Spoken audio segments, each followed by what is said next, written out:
నిర్ణయం తీసుకుంటుంది. దానికి వాళ్ళ రియాక్షన్ ఎట్లుంటుందంటే వాళ్ళకి ఏది చూస్తే అది ఇష్టమున్నది అనేయడం, మళ్ళీ పైనుంచి మేము ఒటికాయలు వేయడం, మళ్ళీ కంట్రోల్ కావడం, ఇది నడుస్తూ ఉంటుంది. మీరు వేసామని అనుకుంటున్నారు, వాళ్ళేమి ఆ ఫీల్ వాళ్ళకి లేదు. మొట్టకాయలు లేదు, మీరు అనుకోవటమే, అది వాళ్ళకి తగలటల్లా. వేస్తాం కానీ వాళ్ళు ఒక లిమిట్లో ఉంటారు. ఇక వాళ్ళకి అర్థం కాదు, 2 రోజులు అవుతుంది, మళ్ళీ తర్వాత 3వ రోజు ఒక 5 రోజులు 10 రోజులు వాళ్ళు కామ్గా అయిపోతారు. మళ్ళీ 11వ రోజు మళ్ళీ లేవడం, ఇది అనినిత్యం నిరంతర ప్రాసెస్ నడుస్తూ ఉంటుంది. అని పెద్ద పట్టించుకోవాల్సిన అవసరం లేదు.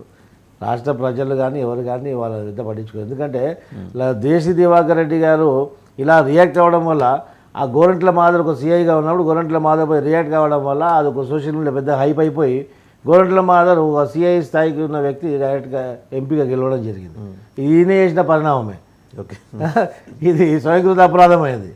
సో దానికి ఏం చేయలేము. వాళ్ళు ఇద్దరు కూడా అన్నదమ్ములు ఇద్దరు కూడా కొంచెము సాచురేటెడ్ స్టేజ్కి వెళ్ళిపోయారు.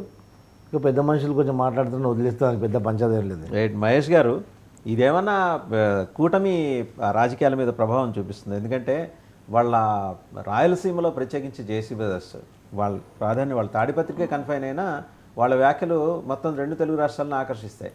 వాళ్ళకి అంత గ్లామర్ ఉంది, దాన్ని డిస్మిస్ చేయలేం. వయసు అయిపోయి ఉండొచ్చు కానీ వాళ్ళ గ్లామర్ని ఎవరు అంగీకరించలేని పరిస్థితి లేదు. కూటమి రాజకీయాలు పవన్ కళ్యాణ్ ఎవరో నాకు తెలియదు అంటాడు ఆయన. సార్, ఇందాక తెలుగుదేశం ప్రతినిధి చాలా క్లారిటీగా జేసీ దివాకర్ రెడ్డి గారు కానీ జేసీ ప్రభాకర్ రెడ్డి గారు కానీ వాళ్ళ ఫ్యామిలీకి సంబంధించి కానీ ఆయన ఏ విధంగా ఇబ్బంది పడుతున్నారనే విషయం కానీ, సో ఒక తెలుగుదేశం ప్రతినిధి కానీ చాలా క్లారిటీగా వాళ్ళ పార్టీలో ఒక నాయకుల మీద అంత చెప్పిన తర్వాత తిరిగి నేను మళ్ళా దాని మీద ఇంకొక ఎక్స్టెన్షన్ కి నిలదలుచుకోలేదు. So that is the opinion.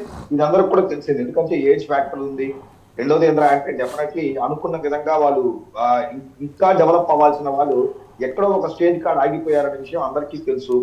నిన్న మొన్న ఉన్న వాళ్ళు కూడా ఈ రోజు మంచి స్టేజ్కి వెళ్ళిపోతున్నప్పుడు డెఫినెట్ గా లోకల్ లీడర్షిప్ లో అదే మీరు అన్నట్టు అంత పెద్ద నాయకుడు మహేష్ గారు, సారీ ఫర్ ఇంటరప్షన్. మహేష్ గారు, వాళ్ళ వ్యక్తిత్వం అట్లున్నా కానీ అన్నిత్యం ప్రజల్లో ఉంటారు. ప్రజల్లో అటాచ్మెంట్ వాళ్ళకు ఉంది కాబట్టి ఆ ఇబ్బంది ఏం లేదు. ప్రజల్లో ఆ మమేకమై ఉంటారు. ప్రజలు ఎప్పుడు అర్ధరాత్రి పిలిచినా వాళ్ళ గురించి లేచి ప్రజల గురించి బయటకు వెళ్తారు. కానీ దాడులు కూడా వాళ్ళు చాటుమాటుగా చేయరు, నేరుగా వెళ్ళి చేస్తారు, డే లైట్ లో చేస్తారు.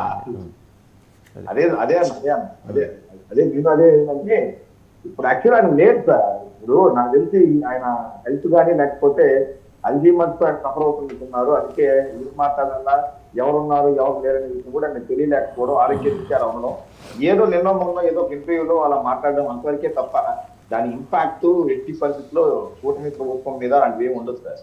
కాకపోతే ఇలాంటి సహజంగా స్టేట్మెంట్ ఇచ్చినప్పుడు డెఫినెట్ గా ఇది తెలుగుదేశం వాళ్ళు డిపెండ్ చేసుకోవాల్సిన పరిస్థితి ఉంటుంది. మమ్మల్ని మీరు ఇలా టార్గెట్ చేసినప్పుడు మేము దానికి ఆన్సర్ చెప్పుకోవాల్సిన పరిస్థితి ఉంటుంది తప్ప ఫర్దర్ గా దీని యొక్క కాన్సిక్వెన్సెస్ కూటమి ప్రభుత్వం మీద ఏ మాత్రం ఉండదు. ఎందుకంటే ఇలాంటి వాళ్ళు మనం చాలా మందిని చూస్తున్నాం. లైమ్ లైట్ లో ఉండాలి అంటే ఏదో ఒకటి మనం వీళ్ళకి ఒపీనియన్ చెప్పడం, ఇలాంటి తరచు వీళ్ళు చేస్తూ ఉంటారు. సో అది దానికనే చూడాలి తప్ప గతంలో కూడా ఈ సబ్జెక్ట్స్ మీద గత 15 రోజుల క్రితం కూడా మనం చాలా సార్లు మాట్లాడుకోవడం జరిగింది. ఇంకా యాక్టివ్ గా ఉన్న లీడర్స్ కూడా చాలా మంది ఇలాంటి స్టేట్మెంట్ ఇచ్చిన వాళ్ళు కూడా చాలా మంది ఉన్నారు. తర్వాత వాళ్ళ స్టేట్మెంట్ ఒక క్వాంటిటీ ఏంటో, తర్వాత కంటిన్యూటీ ఏంటో మనం కూడా చూసాం. కాబట్టి ఇవన్నీ ఏంట్రా అంటే ఈ రోజు నేనున్నాను కాసేపు నన్ను గుర్తించండి అనే ఒక ప్రాసెస్ లో జరిగే స్టేట్మెంట్స్ తప్ప ఇది రియల్ గా ఇది పబ్లిక్ లో అంత ఎగ్జిస్టెన్స్ ఉండదు. కూటమిలో కూడా దీనికి అంత విలువ ఉండదని నేను అనుకుంటున్నాను.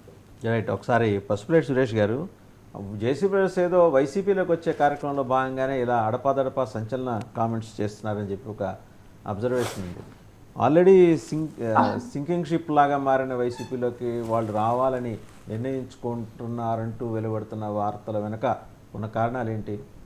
మీ దగ్గర వాళ్ళు అంత కంఫర్టబుల్ గా అయితే ఉండరు. ఏమీ లేదు సార్. ప్రభాకర్ రెడ్డి గారు కానీ దివాకర్ రెడ్డి గారు కానీ ఎక్కడ కూడా ఆ రకమైనటువంటి సంకేతాలు ఏమీ లేదు. వాళ్ళు ఏదో నేరుగా అన్నాడు, నీకన్నా జగన్మోహన్ రెడ్డి